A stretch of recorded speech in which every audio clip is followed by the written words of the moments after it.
Pemirsa Asgar Jaya TV, kita sekarang akan mewawancarai tokoh Asgar Jaya, orang Garut. Beliau sebenarnya seniman, gitu. Tapi nggak tahu kemana, sudah menjadi seniman, tiba-tiba tidak ada. Sebelum kita berbicara mengenai masalah tema pokok hari, coba Akang sebenarnya dulu itu jadi apa, seniman itu gimana sih? Dari apa sih senimannya itu? Ya, kalau seniman itu mungkin darah ya, darah dari orang tua. Kebetulan ayah saya juga adalah guru seni. Dan saya pun sebelum masuk Akabri, itu guru kesenian juga itu kan. Pernah jadi guru? Pernah jadi guru kesenian juga di Garut. Ditambah memang keluarga besar seniman seperti kebetulan yang menyarankan saya masuk Akabri itu Pak Letkol Hasbullah. Hasbullah itu ayah kandungnya Elva Secioria. Elva Secioria penyanyi itu? Penyanyi itu. Komposer ya? Komposer gitu kan. Nah, jadi beliau menyarankan kepada saya, jangan semuanya jadi seniman lah, Ded, katanya. Coba ada salah satu yang melanjutkan terah Bapak. Kebetulan Pak Hasbullah itu Letkol, Abri.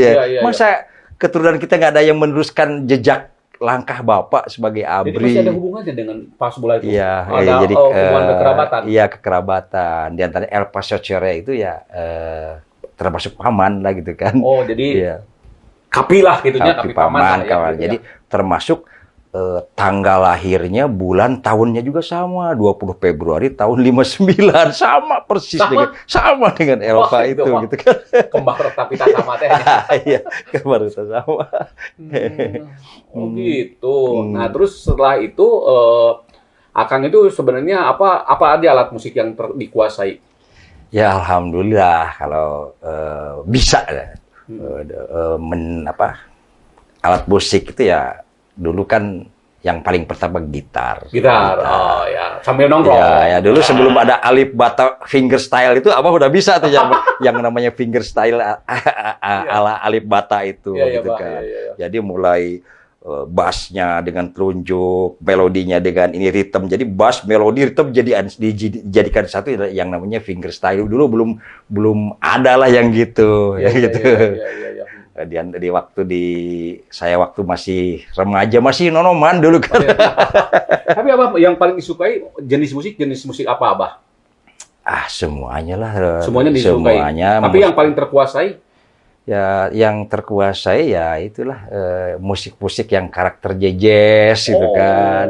Ya pop, musik-musik Sunda gitu kan. Ya. Alhamdulillah dari mulai organ, gitar, bass, drum, trompet, semuanya ya bisa lah gitu kan. Ya paling tidak kalau untuk merayu cewek masih bisa kan gitu lah.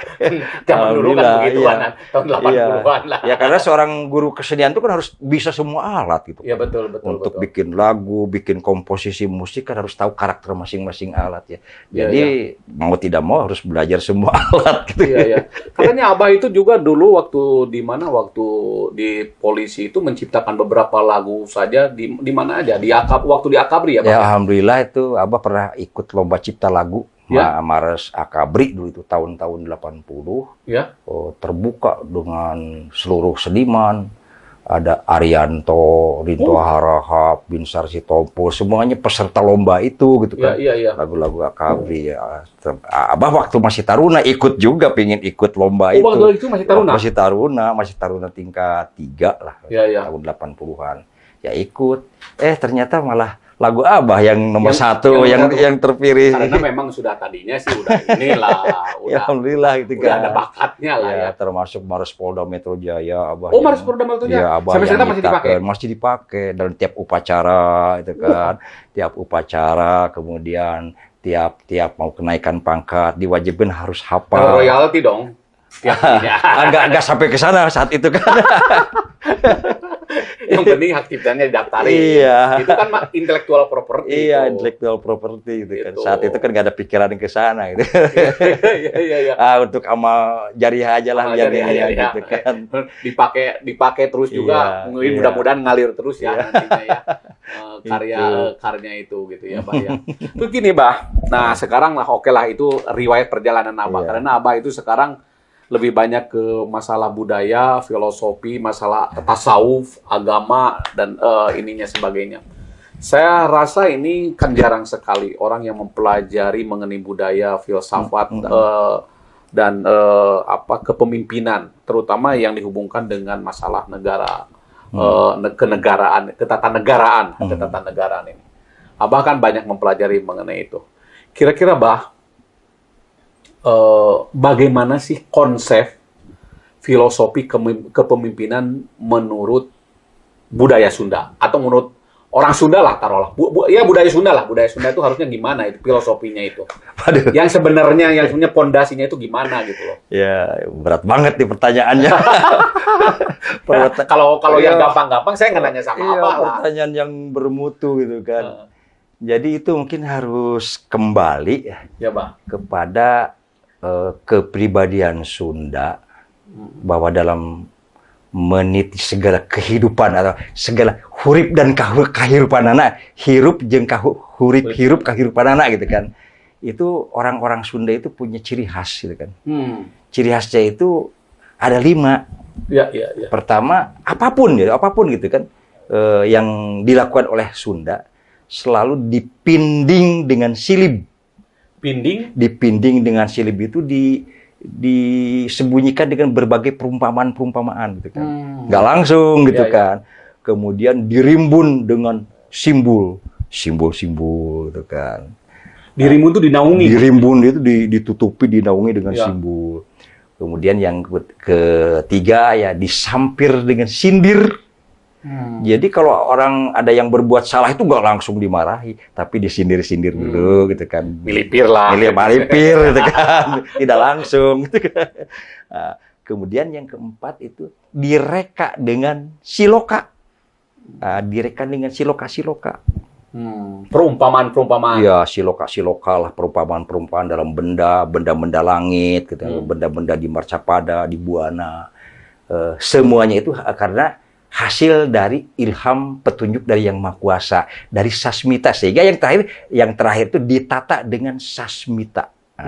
Jadi dipinding ku silib, kemudian dirimbun ku simbol, disampir ku sindir, direka ku siloka, ditata ku sasmita. Nah demikian juga dengan kepemimpinannya, nggak langsung to the point. Orang Sunda itu nggak begitu, sehingga ada yang namanya kepemimpinan dasar.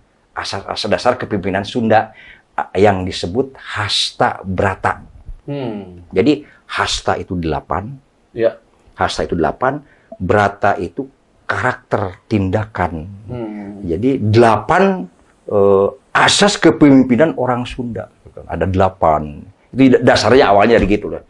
Yang pertama yaitu brata yang pertama yaitu Marcapada. Jadi Marcapada itu bumi, Buana.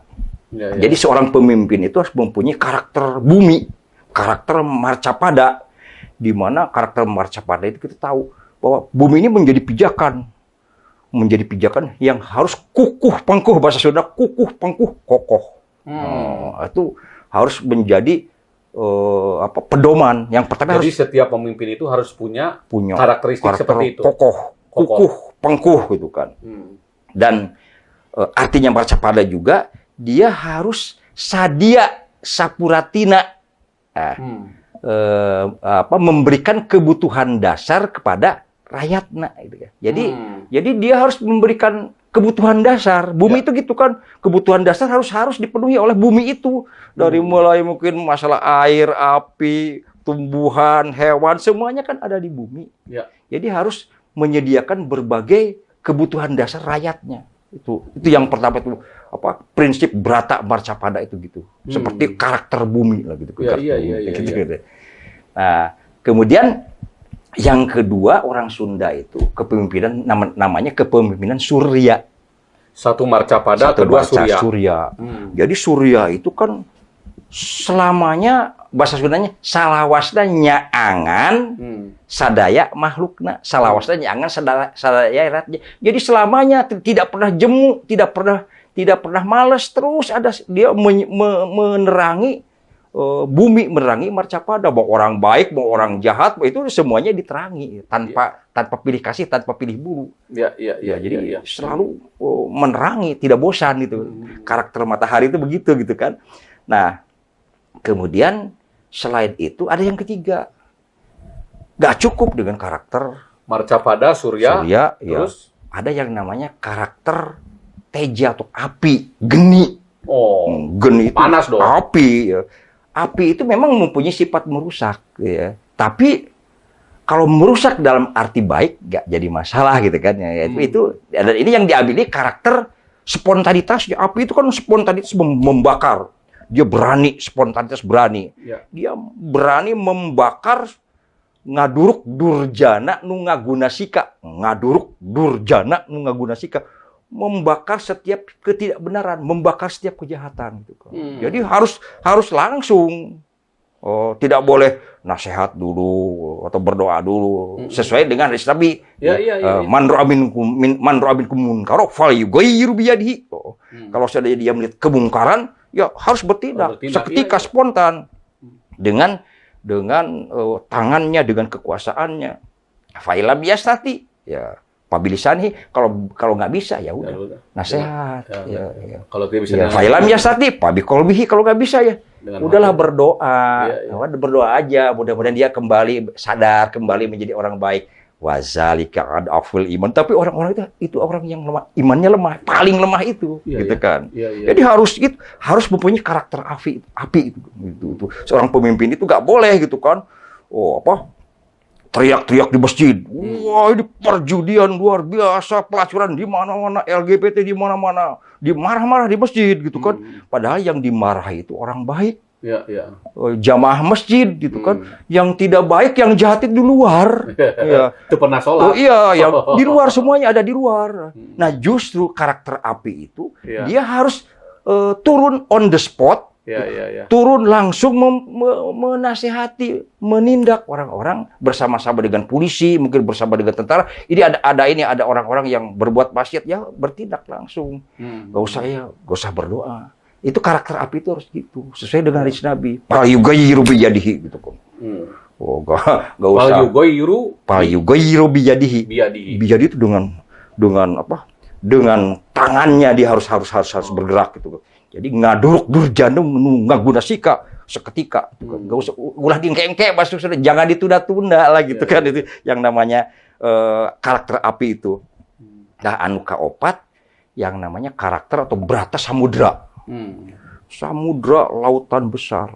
Yang namanya karakter samudra itu dia mau menerima sungai yang kotor, air sungai yang kotor maupun air sungai yang bersih, ada bangkainya juga diterima sama dia gitu kan. Tanpa pilih bulu. Segala macam terbuang ke laut, jadi hilir kan, dia hilir dari girang ke hilir. Dia menerima. Artinya itu kepemimpinan itu dia harus menerima. Pemimpin itu harus menerima apapun. gitu. Jadi tidak boleh diskriminatif. Nggak boleh. Jadi menerima saran apapun.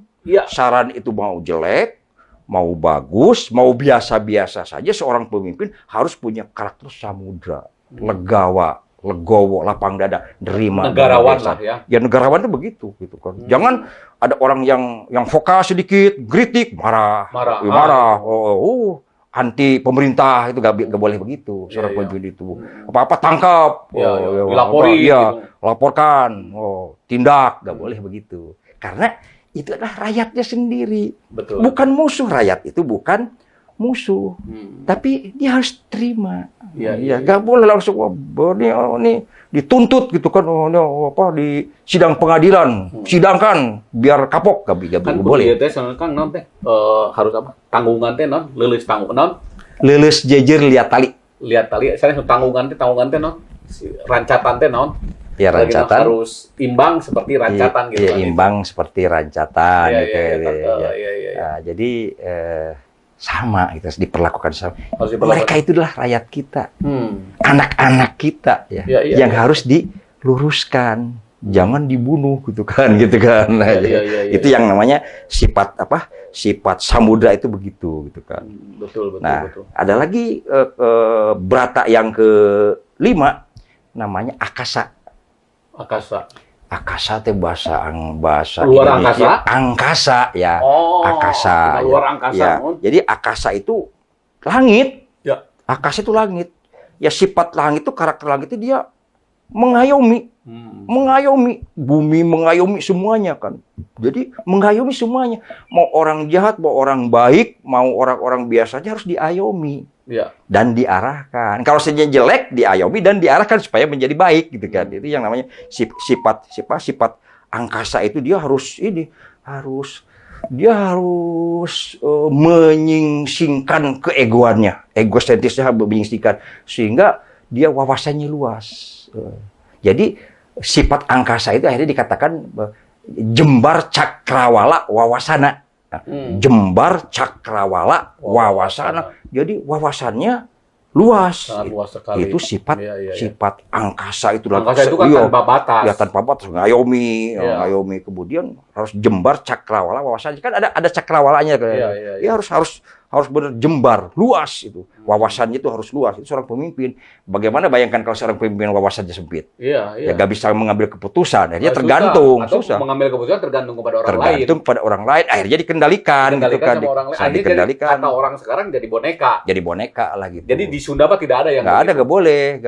Iya, memang orang Sunda itu karakternya begitu. Begitu dia kendalikan, bangkit, dia melawan, biasanya gitu.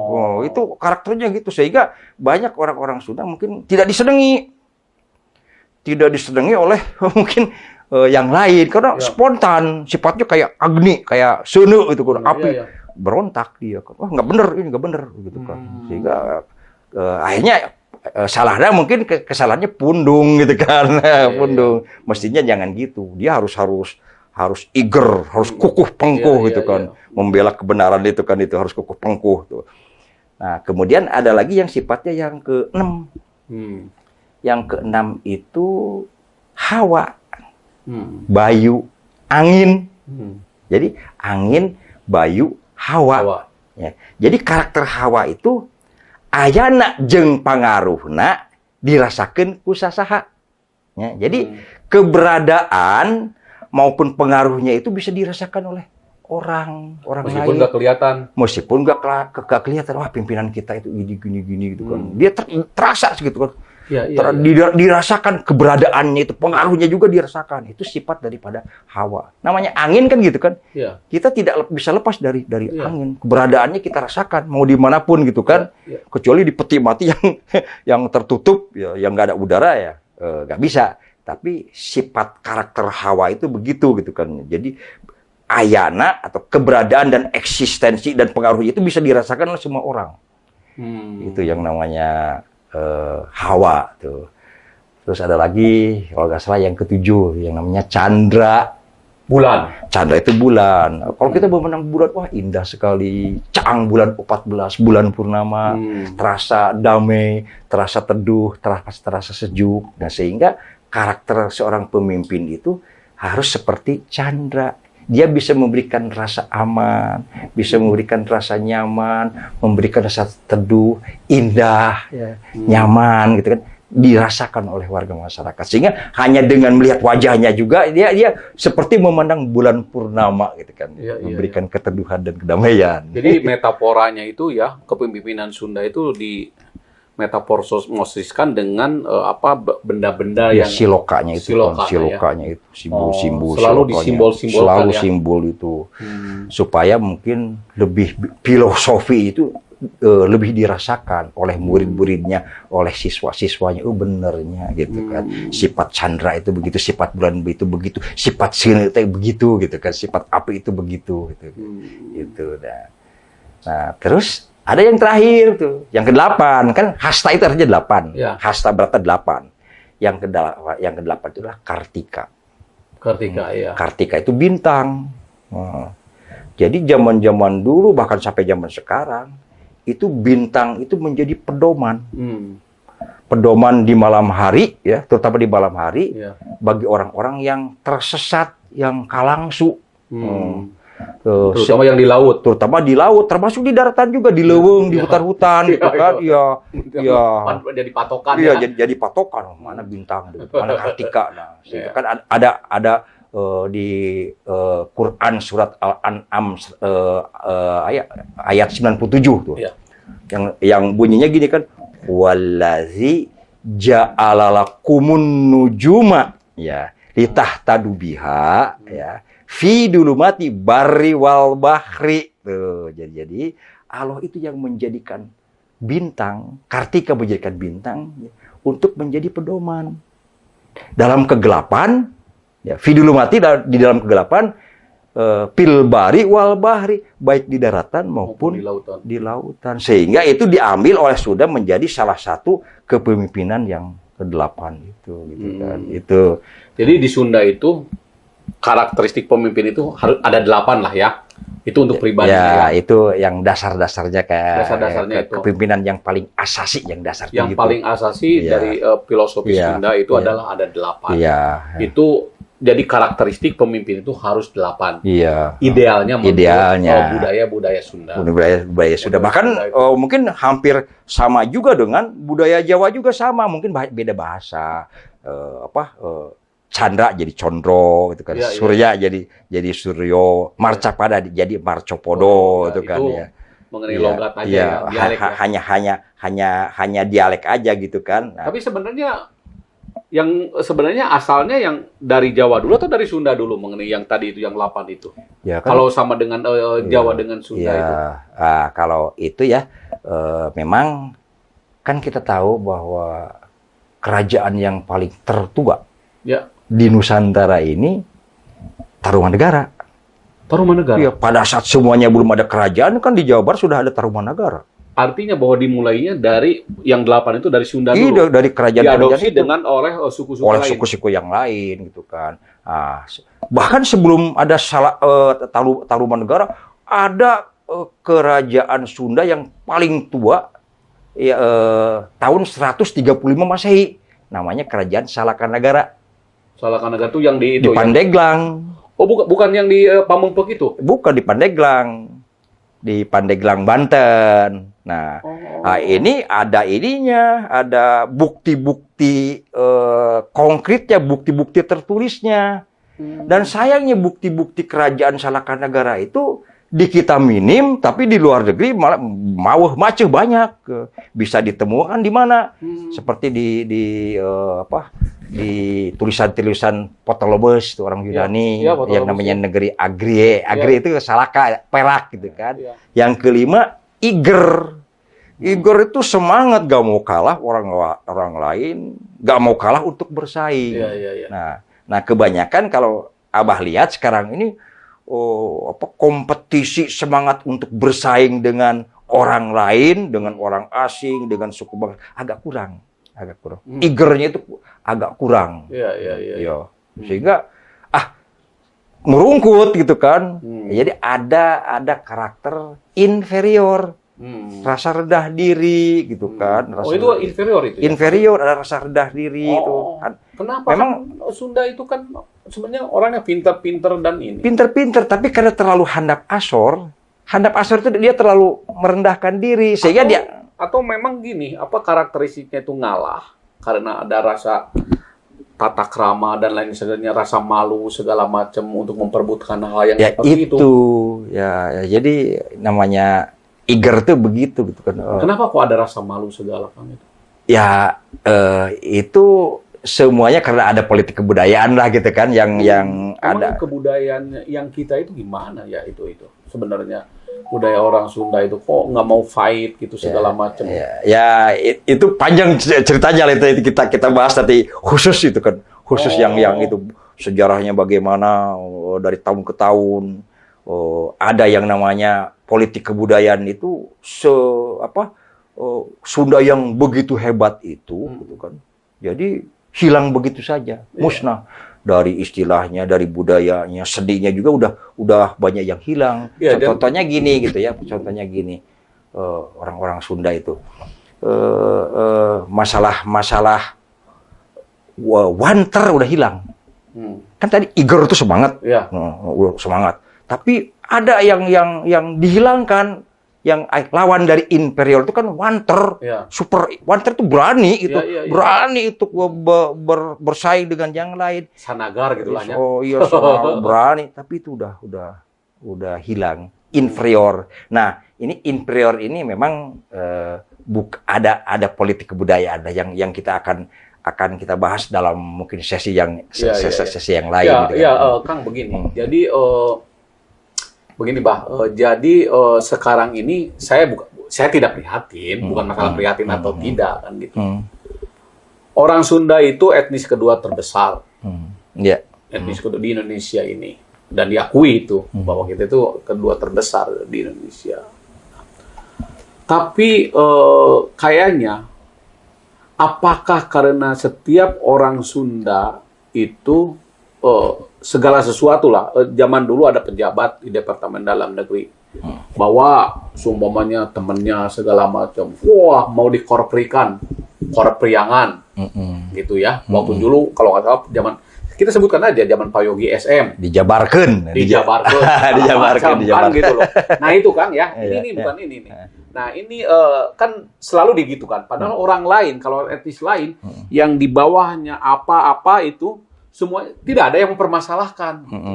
Nah, kedua, nih dari segi bahasa orang Sunda itu sok diguguyonkeun menyebutkan F sama fitnah itu aja menjadikan permasalahan. Lu ngomong apa fitnah, padahal itu kan dialektis. Sebenarnya nggak usah harus dipermasalahkan menurut saya, karena udah tahu bahwa ininya ke sana gitu loh, dialektis. Atau nyebutkan Bandung Bandung gitu kan, gitulah. Dan padahal sebenarnya ada etnis-etnis lain juga, taruhlah seperti seumpamanya orang Jawa atau orang Jawa kan tidak pernah ada mempermasalahkan, nyebutkan udah jelas tulisannya sebenarnya nagreg, pakai G terakhirnya. Tapi orang Jawa kan menyebutnya nagreg. Terakhir betul nggak kan? Betul kan ya? Tidak ada yang mempermasalahkan itu. Nah ini gimana sebenarnya pandangannya terhadap budaya-budaya Sunda tersebut, Kak? Ya sebetulnya kita mungkin dari segi filosofinya kumaha lah. Sebetulnya jangan terlalu dipermasalahkan gitu kan. Kita itu jangan gimir dengan masalah perbedaan logat bahasa, karena semuanya juga harusnya begitu kan ya. Ada semua punya dialek masing-masing. Iya, masing-masing itu punya dialek gitu kan. Betul. Orang Sunda lihat logat orang Jawa yang kental, yang medok, kadang-kadang sama juga gitu kan. Dibully itu kan. Itu kan biasa aja lah, nggak usah terlalu dipermasalahkan. Namun memang riwayat dari zaman dulu itu memang ada usaha-usaha dari penjajah lah gitu kan. Usaha-usaha penjajah untuk divide et impera. Jadi itu kan dibuat oleh penjajah, terutama oleh Senuk Horgoronya itu kan, supaya masing-masing daerah itu tidak bersatu lah, saling ledek-meledek gitu kan gitu. Nah itu memang dibikin demikian. Contohnya dulu waktu kita masih sekolah kan masih ada di peta global itu kan ada yang namanya Kepulauan Sunda Besar, Kepulauan Sunda Kecil. Nah, itu kan Kepulauan Sunda Besar itu pertama kan Jawa, Sumatera, Kalimantan, Sulawesi. Yang Sunda Kecil itu kan dari Bali, Sumbawa, Polres, Nusa Tenggara Timur. Tapi itu dengan Undang-Undang Darurat tahun 58 itu dihilangkan kan istilah-istilah itu kan. Yang semua istilah-istilah yang memakai Sunda itu dihilangkan gitu kan. Iya, contohnya aja. Ini kan kita buka aja gitu kan. Contohnya kan ini ada dasarnya. Iya, contohnya badak Jawa. Ada kan badak Jawa. Nah, tapi bahasa Latinnya, bahasa ilmiahnya Rhino sundanicus kan, Sunda kan. Ya aneh. Tapi Rhino sundanicus diterjemahkan jadi badak Jawa. Ya, seperti lagi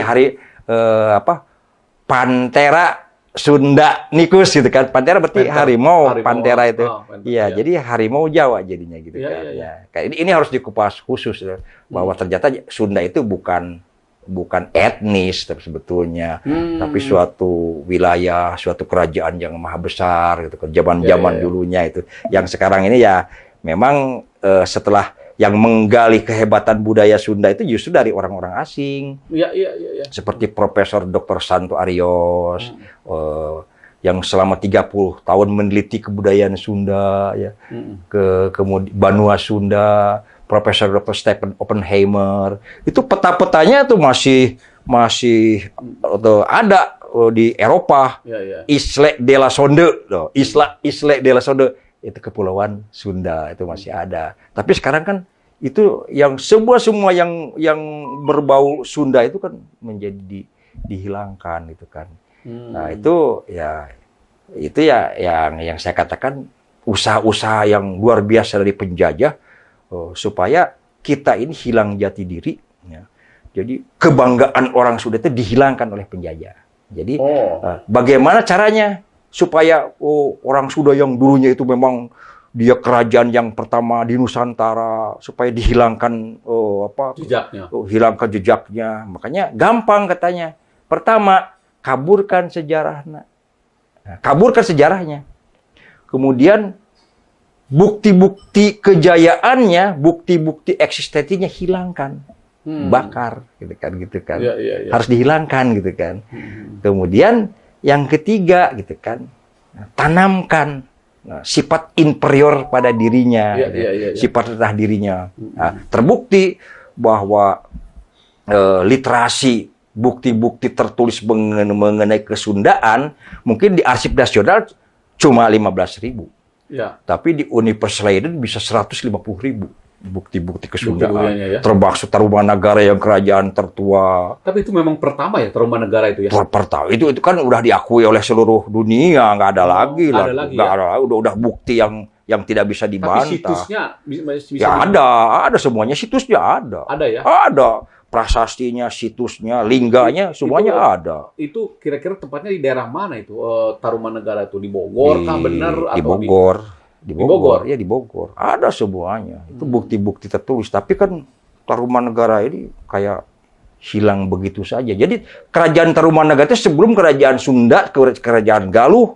itu Tarumanagara. Sebelum itu ada namanya Salakanagara. Itu semuanya adanya literatur itu numpuk di Universitas Leiden gitu kan. Nah ini memang penjajah itulah yang mewaspadai bahwa memang Sunda ini paling berbahaya gitu kan.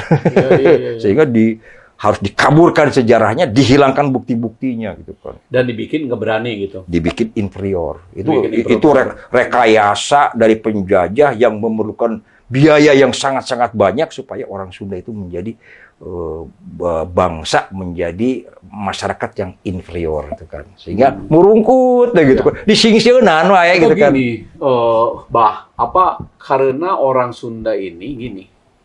Dia merasa harga dirinya itu sebenarnya lebih tinggi. Bisa nggak kalau begitu? Karena dia dimarahin aja nggak mau gitu. Orang Sunda itu kalau dimarahin aja merasa sakit hati. Ya, cepat pundungan segala macam. Itu karakteristik itu apakah karena genetik atau karena memang diciptakan gimana itu oleh tadi yang DVD itu? Ya, diciptakan ya. Memang ada yang memang karakter dasarnya gitu pundungan, tidak bisa tidak. Semua bangsa, semua suku bangsa, semua masyarakat itu ya ada semuanya yang pundungan gitu kan. Pundungan, cegikan gitu kan, mutungan, orang Jawa itu semuanya ada. Tapi tidak ada usaha yang begitu hebat untuk membentuk karakter orang Sunda itu supaya inferior itu ya kecuali itu Syekh Abdul Gopar itu. Syekh Abdul Gopar itu cendok orgernya itu gitu kan. Itu. Dia kan lebih banyak di Jawa Barat kan dia. Lebih banyak di Jawa Barat bahkan istrinya orang Jawa Barat, orang Garut istrinya. Oh gitu. Orang Garut itu yang. Bukan orang Pangalengan. Ya kan mertuanya Kiai Haji Abu Bakar kalau nggak salah. Karena kan dia kan Islam gadungan lah yang namanya senuk gitu kan. Begitu dia naik haji namanya bergelar Syekh Abdul Ghaffar gitu kan. Tapi kerjanya ya itu. Bagaimana supaya budaya, cerita, sejarah orang Sunda itu diaduk, diacak-acak gitu kan, diacak-acak. Ya mungkin suku yang lain juga sama, tidak pernah lepas dari penjajah itu Jawa, Dayak, Padang, Minangkabau, semuanya juga sama gitu kan. Sama. Jadi kita jangan terlalu mempermasalahkan ke sana. Cuma yang sekarang ini kan ke depan. Ke depan kita harus benar-benar memegang teguh sabta karakter itu gitu kan. Sabta apa hasta? Iya. Sabta karakter tadi yang cager, bager, benar, pinter, eager, wanter, berani, singer itu kreatif, motekar singer gitu kan. Gesit singer itu gitu kan. Bagus ininya itu bahasanya cager, bager, bener, pinter, eager, wanter, singer, bagus bahasa-bahasanya itu gitu. Bahasa-bahasa yang indah lah Sunda itu gitu. Terus itu Kang Bah yang harus dilakukan oleh orang Sunda. Nah, sekarang itu bagaimana caranya dia supaya punya sabta karakter dan hasta brata yang kepemimpinan itu, yang 8 kepemimpinan tadi itu. Apa yang harus dilakukan oleh terutama orang-orang Sunda atau dengan orang-orang yang lain lah, pokoknya yang lain juga lah. Karena ini mungkin bisa diadopsi oleh siapapun. Ini itu karena ini semuanya itu kan kebaikan semua. Mungkin semua masyarakat Indonesia lah, kan gitu loh, Bah. Nah, itu menjadi tugas kita semua, terutama tokoh-tokoh kebudayaan, cendekiawan, ilmuwan di bidang budaya Sunda itu jangan hanya untuk meraih gelar, profesor, doktor, hanya selesai di tulisan gitu kan. Tapi kewajibannya itu nyebarluaskan, menanamkan kepada anak-anaknya. Harus disebarkan bagaimana adiluhungnya budaya Sunda, adiluhungnya dasar-dasar kepemimpinan Sunda itu tugas mereka dan tugas orang tua kita. Tugas kita sebagai orang tua. Kan sekarang ini jangankan hanya masalah-masalah yang tadi yang begitu adiluhung. Nama hari Sunda udah hilang. Anak-anak Sunda juga udah gak ngerti Sampurasun apa artinya. Apa itu artinya Sampurasun itu? Kalau kita tanya kepada orang sekarang gitu, Sampurasun, apa Sampurasun artinya? Malah diledek, wah itu campur racun katanya. Gak boleh. Kita ini sebagai orang Islam tidak boleh mengucapkan Sampurasun, lebih baik Assalamualaikum. Nah itu kan artinya dia gak ngerti budaya Sunda. Itu. Jadi kalau Abah buka itu di yang namanya di Kamus Bahasa Sunda, Bahasa Kawi Sunda, Bahasa Jawa Kawi Sunda, Kamus Sunda Buhun, karangan yang disusun oleh Profesor Dr. Zoetmulder. Orang Belanda, Zoetmulder dengan Profesor Dr. Robson. Nah, ada beberapa rentetan itu. Nah, itu bisa diketahui bahwa Sampurasun itu singkatan ternyata. Bukan Sampurasun katakan R-nya 2 itu kan. Sampurasun, R-nya 2 tuh. Jadi berasal dari kata sampur. S-nya itu. S itu jadi dari kata sampur. Sampur rahayuning kapara ingsun. Jadi kepada semuanya dong. Jadi Sampurasun itu Sampura rahayuning kapara ingsun. Sampura naon hartina? Lihat di kamus itu. Kamus Sunda Buhun itu. Sampura itu artinya adalah welas asihna Gusti. Berarti bahasa Arabnya rahmat. Iya, sama dengan salam juga dong. Jadi kan? Sampura itu rahmat. Terus rahayuning kapara ingsun. Rahayu itu selamat, berkah kepada semuanya. Jadi artinya Sampurasun itu berarti mudah-mudahan gitu kan.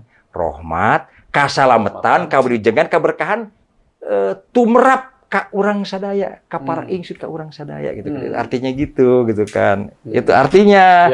Jadi apa bedanya dengan Assalamualaikum? Iya. Keselamatan juga kan. Padahal itu kan kata-kata Sampurasun itu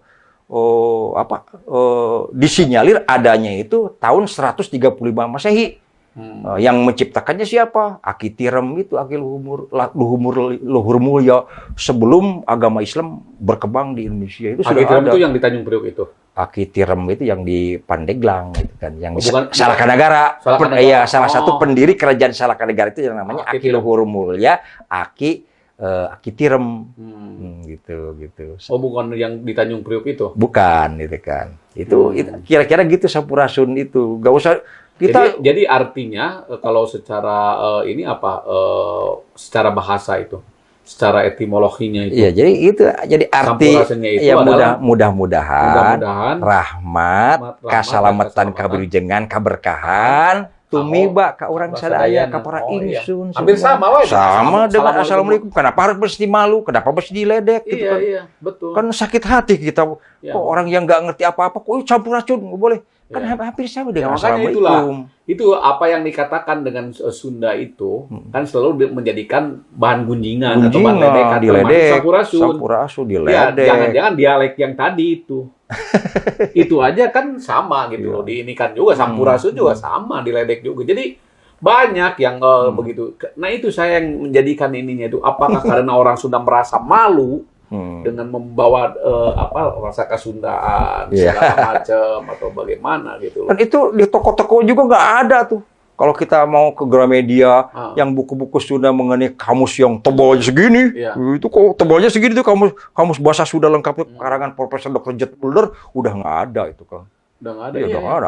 Saya belum pernah lihat. Iya, Abah dapatnya di Belanda lagi kan. Abah punya ya? Abah di Belanda dapatnya itu yang biru tuh, biru biru tebal gitu kan, kuno banget itu. Abah dapatnya di Belanda itu kan. Iya. Jawabannya rampes kan. Ya, rampesnya Rampes, apa? sadaya-daya lah, rampes pasrah sadaya-daya. Jadi kalau bahasa Islamnya kan la haula wala quwata illa billah, semuanya iya. Berserah diri jadi ya. rampes itu artinya tandaya. Ya, sadaya-daya lagi tandaya, rampes pasrah gitu kan. Kan gitu. Tapi kan nggak ada yang ngerti, apalagi anak-anak sekarang kan banyak yang nggak ngerti. nggak Itu seperti ngerti. Sampurasun itu nggak ada yang ngerti sekarang. nggak ada Dan yang jarang sekali yang ini kan. Iya. Ya kalau saya ya taunya ya Sampurasun itu sebagai assalamualaikum aja. Punten kebanyakan diartikannya Sampurasun itu punten gitu. Iya, betul. Gitu. Bahkan kalau di YouTube kan di Sampurasun itu diartikannya menjadi sampurnaning raganing ingsun gitu kan. Kan jauh. Padahal rahayu. Iya, jadi ingsun. kan antara sampura dengan sampurna lain kan. Iya. Ini kan di YouTube itu sampurnaning raganing ingsun. Jadi raga orang itu sempurna. Jadi hanya raganya aja, tidak termasuk jiwa gitu kan. Gitu. Padahal yang bagus itu sampura, rahayuning, kapara ingsun. Itu di kamusnya gitu kan. Itu di literasinya itu ada gitu kan. Iya. Tapi di kamus-kamus bahasa Sunda sekarang nggak ada itu arti Sampurasun itu. Bahkan di beberapa kamus namanya punten aja gitu kan. Permisi punten gitu kan. Iya. Permisi punten ya. Dia bahasa Jawanya sampur itu sempuro. Nah, sempuro itu sampura bahasa Sundanya gitu. Oh, ada ya? Ada sempuro ya. Jadi sampura itu welas asihna Gusti gitu kan. Kalau bahasa Jawa apa yang biasa salam itu ya? Karena kalau wilujeng sumping sama ya? Sama, awal wilujeng sama dengan orang Jawa. Dengan Jawa iya, ya, sama ya. Iya. Wilujeng sumping. Iya. Terus, tapi kalau itu sebenarnya yang mengadopsi duluan siapa itu? Obah. Apakah Sunda dulu atau Jawa dulu seperti bahasa? Ya, jelas Sampurasun ya Sunda kan khas Sunda. Kalau seperti wilujeng segala macam gitu. Wilujeng kan bahasa Sunda asli. Bukan kan. Jawa. Ya, Jawa juga mungkin sama gitu ke wilujeng. Karena kan Sunda sama Jawa itu ya sama, akarnya sama. Gitu sama kan. ya. Sama gitu kan. Itu hanya karena ada kepindahan Raden Sanjaya ke mana ke Jawa Tengah. Nah, karena ada perbedaan, ada pemberontakan, kemudian dikudeta di sini, kemudian dia pindah ke Mataram kuno itu. Akhirnya maksudnya Mataram yang mana nih? Mataram kuno, bukan Mataram Islam. Bukan yang Islam, yang Jogja sama ini bukan. Kan Sanjay ini dari kerajaan Sunda Galuh dulu kan itu. Oh. Ada pindah ke sana. Atau Wijaya? Sanjaya. Sebelum Raden Wijaya, jauh sebelum Raden Wijaya. Raden Wijaya itu kan yang mendirikan itu. Majapahit. Dari Galuh juga itu. Dari Galuh, namanya aslinya Raden Raden Sesuruh, Raden Sesuruh lah itu. Nah itu. Dia Maesa Wong Ateleng, tepat kalau nggak salah ibunya itu kan, pindah ke sana ke Jawa Timur. Iya sama ada Pacengkadan, ada pertengkaran di Dialah dalam. pendiri Majapahit. Yang Mataram kuno ya Raden Sanjaya. Nah, itu kan ada sejarahnya, baik di babad tanah Jawa, babad tanah Jawi maupun di sejarah-sejarah Sunda itu ada yang namanya Sanjaya, itu asalnya dari sini. Jadi dari Ciamis. Ya dari Galuh itu ada. Galuh, ya. Nah, cuma di sana akhirnya ya untuk membedakan antara Sunda dengan Jawa itu yang tadinya Sanjaya menjadi Sanjoyo. Nah, jadi semenjak itulah ada perbedaan yang Sunda A, yang Jawa O itu kan. Awalnya dari situ gitu kan. Tapi namanya Sanjaya aslinya gitu kan. Aslinya itu ya. Aslinya namanya jadi Sanjaya. Sanjoyo di sana. Jadi Sanjoyo. Ini baca aja di babad tanah Jawa itu orang-orang Jawa itu kan. Iya. Ya jadi memang sebenarnya sih pada dasarnya kultur Jawa dengan Sunda itu nggak ada yang berbeda. Sama, saudara.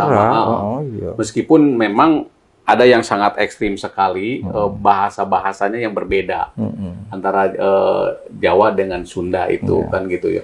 Ya karena itu kesalahan persepsi. Jadi Sunda itu bukan suku bangsa. Ya.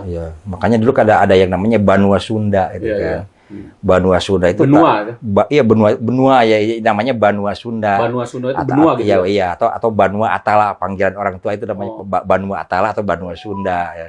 Itu di catatan orang Tionghoa itu kan Banua Atala atau Banua Sunda. Pada saat Jawa, Sumatera, Kalimantan, Sulawesi itu masih jadi satu daratan dengan Asia.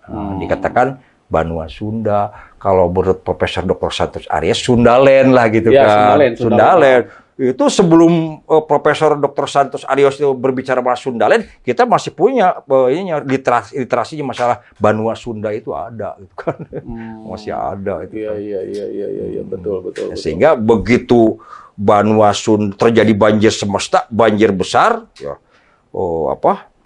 daratan-daratan yang dalam akhirnya terisi dengan air banjir, air bah itu, sehingga yang tadinya benua utuh akhirnya terbagi menjadi antar nusa, antar pulau, nusa itu pulau, menjadi antar nusa, sehingga namanya menjadi Nusantara gitu. Ya karena katanya dulu itu daratan kan, dari mulai Jawa sampai Lampung segala macam itu kan bersatu dulunya kan. Gak bisa dibantah itu udah Lampung, segala macam. Secara geologi juga gak bisa dibantah, banjir itu ada dulu. Nah, jadi bukan nama suku tapi sebuah kemaharajaan yang sangat besar gitu kan. Tapi kalau tidak ada banjir besar begitu, semua manusia mungkin diam di Banua Sunda aja, tidak ada yang kemana, tidak ada yang ke Timur Tengah, nggak ada yang ke Yunani, nggak ada yang kemana-mana itu kan, semuanya berkumpul di sana. Tapi itu imigrasi migrasi secara alamiah gitu kan. Dia terpencarlah ke seluruh dunia gitu kan. Itu diakibatkan karena melelehnya di kutub utara atau apa itu katanya? Ada, memang termasuk juga itu kutub selatan itu meleleh.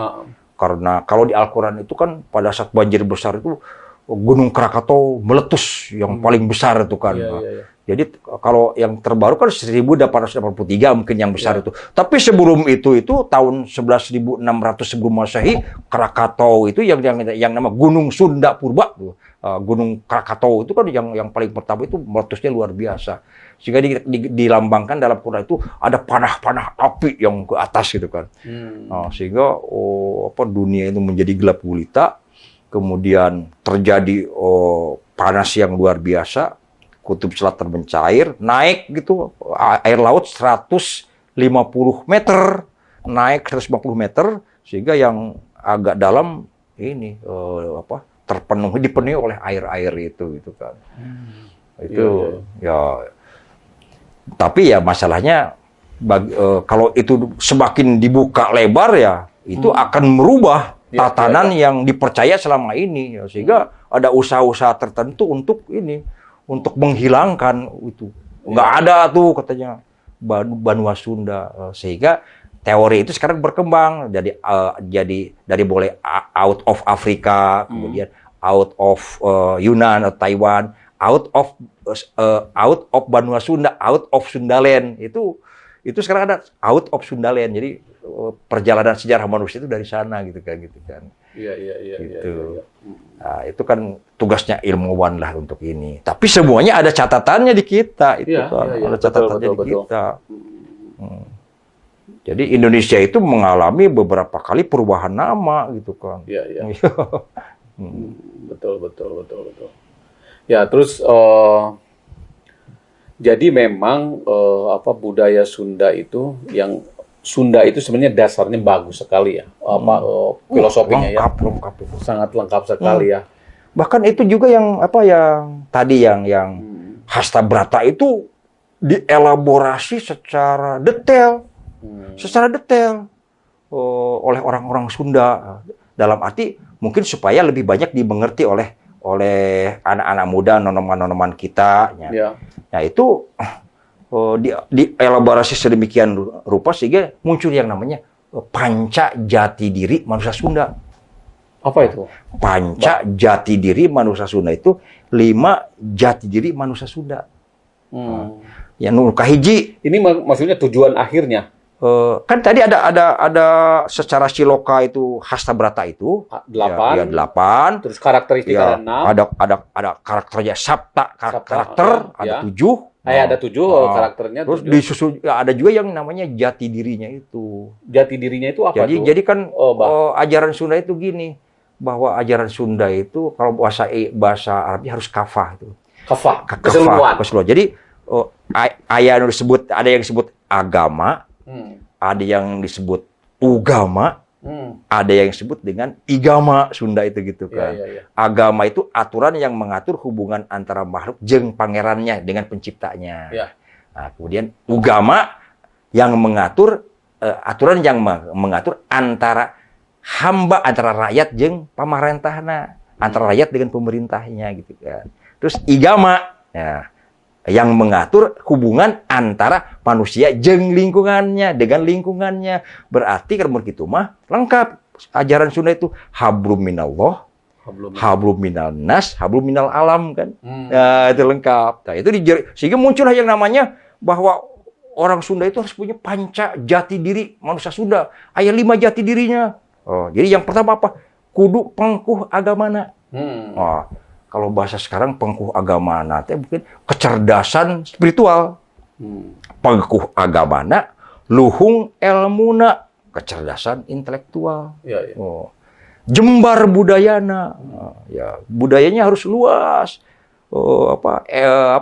Kecerdasan emosionalnya harus bagus tuh. Jadi tadi itu pengkuh agamana, kemudian luhung ilmuna harus tinggi ilmunya. Kemudian jembar budayana, rancage gawena. Rancage itu mau tekar lah gitu, kreatif rancage gawena gitu kan. Nah, terus nggak cukup dengan itu, nggak cukup dengan agamanya, nggak cukup dengan ilmunya, nggak cukup dengan budayanya, nggak cukup juga dengan rancage gawena.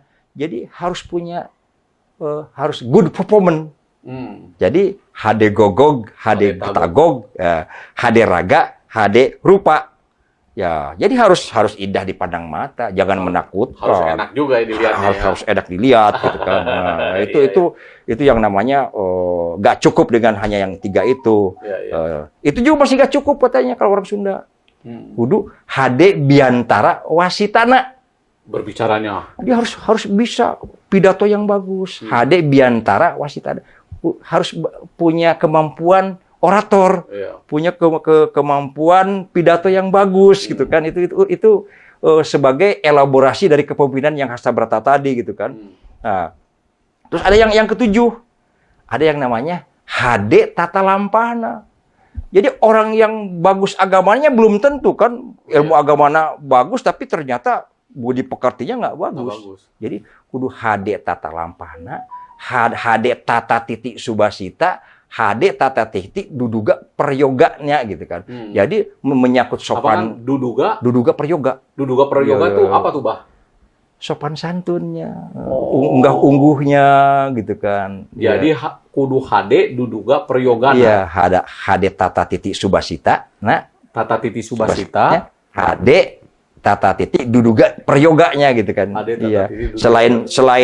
Selain budi pekertinya bagus ya harus unggah-ungguhnya, rengkodnya itu. Jadi ya karakter sifatnya harus bagus lah gitu kan. Tidak adiguna. Ya ada adigang, adigung, adiguna itu yang harus dihindari oleh orang Sunda itu adigang, adigung, adiguna. Pokoknya prinsipnya jangan sombong lah ya.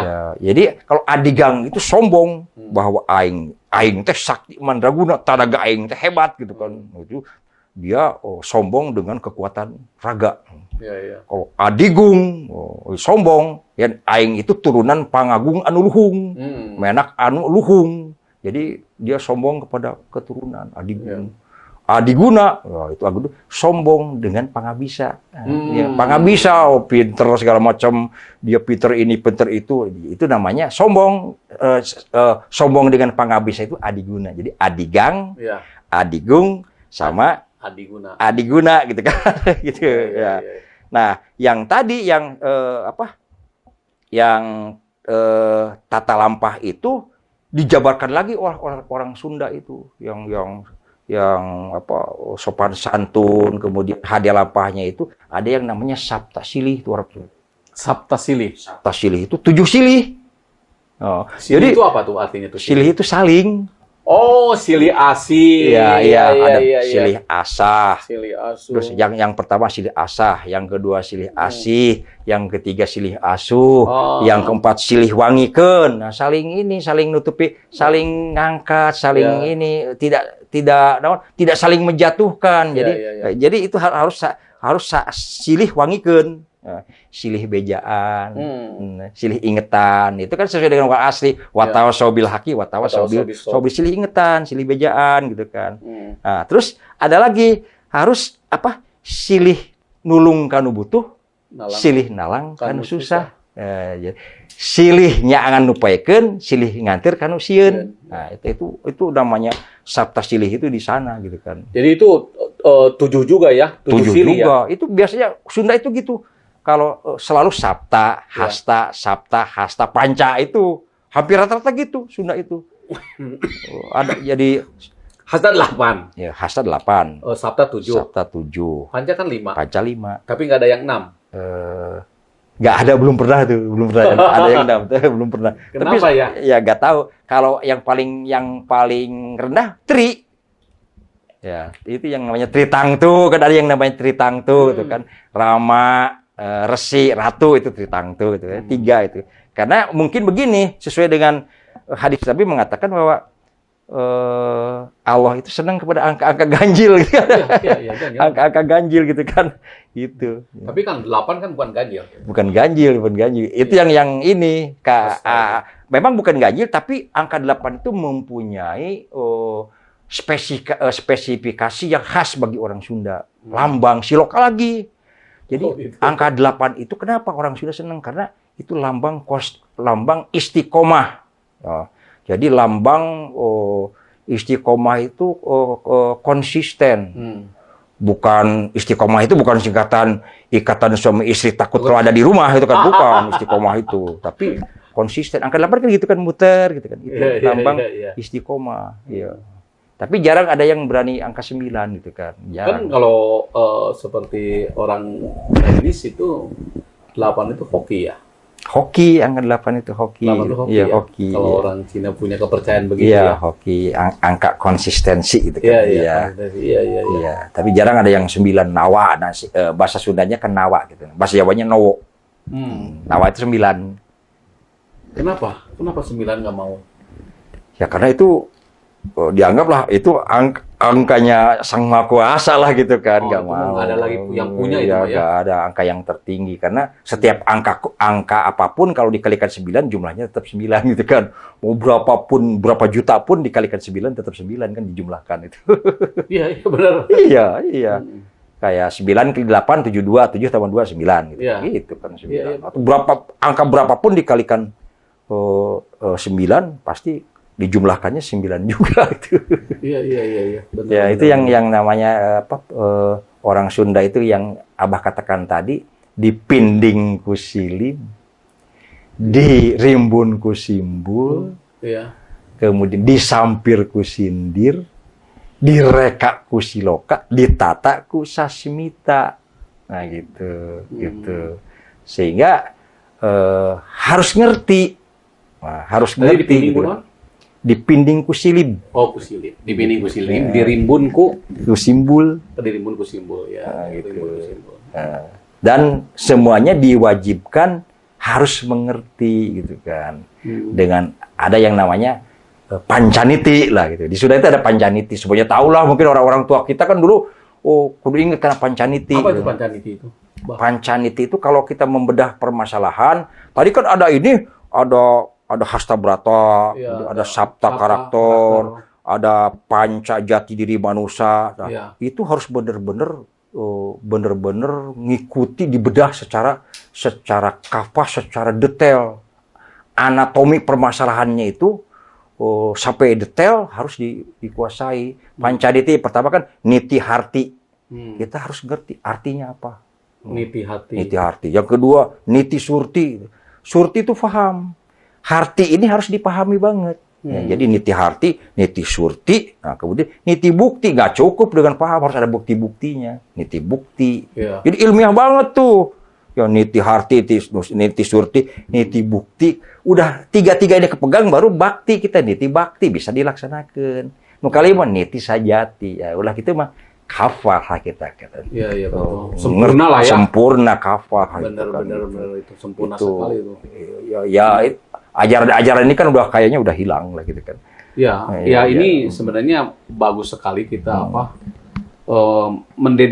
mudah-mudahan ini menjadikan dokumen ya buat kita semuanya, Bah. Jadi dan ini sebagai pengingat juga untuk anak-anak muda yang sekarang yang tidak tahu mengenai keluhuran daripada budaya Sunda. Adiluhungna budaya Sunda. Adiluhungna budaya Sunda. Yang tadi Abah katakan itu dari mulai 7 karakter. Iya, sabta karakter. Terus 8 hasta brata. Hasta brata gitu kan. Itu tuh sebenarnya kan tidak tahu. Saya aja tidak tahu. Tidak tahu karena saya termasuk Sampurasun. Sampurasun. Saya tidak tahu persis mengenai apa. Saya sering mengucapkan di mana-mana Sampurasun, tapi saya tidak mengerti dengan Sampurasun itu gitu. Mudah-mudahan ini bermanfaat sekali, Bah, bagi kita semua. Dan terutama mungkin bagi mahasiswa-mahasiswa atau pelajar-pelajar yang mengadakan dia meneliti mengenai kebudayaan Sunda atau yang punya perhatian penuh terhadap kebudayaan Sunda, ini dijadikan referensi di sini. Ya, amin, dan mungkin nantinya juga mungkin kalau ada yang mau bertanya sama Abah, baik mahasiswa atau siapapun, ya harus diterima sama Abah itu. Mau tidak mau itu memberikan harus jadi narasumber. Ya, itu kan banyak loh ahli-ahli yang pinter-pinter cendekiawan di bidang budaya Sunda itu banyak banget itu kan. Ya, tapi kan sebaiknya mungkin mereka saja gitu kan, karena Abah itu kan hanya praktisi, bukan ahli budaya Sunda, bukan budayawan, bukan. Kalau ada yang meminta sama Abah penjelasan yang gamblang, ya itu. Jadi istilahnya gini, Abah itu cuma nginget-nginget lagi, nyuk-cuk galur nu kapungkur, mapai lacak tapak nu baheula gitu kan. Jadi waktu dulu itu begitu gitu, yang ajaran yang diterima oleh Abah dari orang tua. Untung meskipun lama keliling di mancanegara, hampir berapa puluh negara gitu kan ya, tapi begitu pulang ke Nusantara, ke Indonesia masih emut gitu, masih kelingan gitu kan. Ya bahasa Sunda, bahasa Buhun masih hafal gitu kan. Ya. Padahal udah tinggal di mana-mana ya. Udah tinggal di luar negeri di mana-mana itu ya. Sudah di Afrika, di Indochina itu yang jauh kemana-mana. Memang tapi masih juga meninggikan budaya-budaya Sunda. Justru Abah itu banyak menemukan hal-hal yang yang bukti-bukti tertulisnya malahan di luar negeri, di mancanegara. Waktu di tanah air sendiri mungkin nggak ketemu. Oh gitu ya, Pak? Iya, lebih banyak di luar ketemunya. Oh, itu kan sampai ke Belanda, Iya, segala macam iya. bisa menemukan di Leiden ya? Iya, itu kan di bawah tuh buku-buku itu udah nggak ada lagi. Oh, ya sampai bisa menemukan di Leiden di mana itu. Artinya mungkin itu penelitiannya kan Di Andalusia juga pernah nemukan tulisan-tulisan yang berguna lah bagi kesundaan kita, ada di sana juga kan masih ketemu. Ya, itu anugerah juga kan, belum tentu setiap orang bisa bisa menemukan seperti itu gitu loh. Ini kan anugerah lah dan mukjizat juga gitu loh, Bah. Gitu, Bah. Oke, Bah, karena ini sudah cukup sekali ini. Terima kasih sekali Abah, hatur nuhun atas segala uraian dan sumbernya. Mudah-mudahan bermanfaat bagi kita semua, khususnya nih bagi para penonton Asgar Jaya TV, Amin. orang Jaya TV, dan umumnya bagi seluruh rakyat Indonesia. Karena ini mungkin bisa ditonton, apalagi sekarang kita lagi live juga nih, mungkin ditonton juga. Tadi sampai live ini. Lagi live nih. Tadi sampai 1.500 Bah penontonnya, Bah. Gitu. Live. Gitu, Bah. Aturnya, Bah ya. Bangga. Segala rupi ini. Nanti kita akan akan ada seri yang lainnya ini. Kita banyak sekali nih. Setelah ini banyak sekali yang harus dibahas dan harus digali terus. Yeah. Hatur nuhun, Bah. Ya itu di Abah terakhir. Ada yang terakhir. Ya, jadi kewajiban kita semuanya harus mulailah mencintai ngamumbule budaya Sunda, gitu kan. Betul. Gitu ya Abah mah gitu kan. Ulah isin, ulah imperior, ulah terlalu hadap asor, tapi kedah iger, wanter, berani bersaing dengan siapapun tanpa rasa takut, gitu kan, tanpa rasa takut. Tegakkan kebenaran meskipun langit runtuh, gitu kan. Kasintung menukti kubur tentep di dadahan awi. Sakitu nu kapihatur mugia bahan katampi. Hayam berem, hayam kate, hayam lempang ti heula. Kumargi Abah partos capek, nya dicekapkeun sakit heula. Hatur nuhun, Abah. Oke, pemirsa Asgar Jaya TV, itulah kita berbincang-bincang dengan narasumber kita, yaitu Abah Dedi. Kalau saya menyebutnya Abah aja lah, supaya lebih enak lagi. Terima kasih. Assalamualaikum warahmatullahi wabarakatuh. Waalaikumsalam.